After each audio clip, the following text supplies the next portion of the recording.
American Horror Story Minute, 1984, Episode 3. All kinds of twists and turns this week, but I'm here to recap for you and hopefully keep it all in perspective. Brooke, Chet, Rita, and Ray are all trapped inside a cabin as someone desperately tries to smash through the door. This is how it left off in Episode 2. It turns out that someone is the Night Stalker, Richard Ramirez. Ray, only concerned about himself, suggests that they all run for it. Most likely, only one would be caught and the other three would live. And unfortunately, Ray is that one, but Chet saves him, and they all get away. That is until Chet and Ray fall into a pit that's layered with a bed of spikes. Chet is injured as a spike pierces through him. At the same time, Montana, Xavier, and Trevor are also trapped inside a cabin, while the assumedly Mr. Jingles tries to smash through the door. But we soon find out it's a couple of imitators wearing Mr. Jingles masks. They don't last long as the real Mr. Jingles takes them out. The first big twist arrives when Rita drugs Brooke, stopping her from getting to a phone.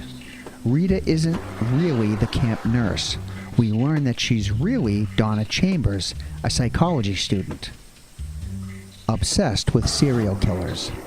She had helped Mr. Jingles before kidnapping and assuming the identity of Rita, the nurse of Camp Redwood.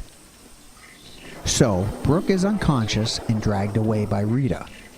Meanwhile, Montana, Xavier, and Trevor find the real nurse Rita, who in her attempt to escape falls victim to Mr. Jingles. Still with me, kids?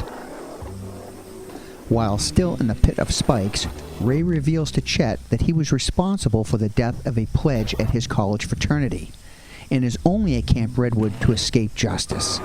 Ray escapes the pit, leaving Chet for dead. Ray runs into Montana, Xavier, and Trevor, and he's given the keys to a motorcycle for him and Montana to drive off to a phone. Xavier and Trevor find Chet in the pit and they get him out. Montana and Ray are ambushed by the Night Stalker. Ray abandons Montana only to have his head lopped off by Mr. Jingles. Montana begins struggling in the grasp of the Night Stalker only to end up kissing him, revealing that they are allies. A turn I never saw coming. Well, Monster Kids, that wraps up this week's recap of American Horror Story Minute, 1984.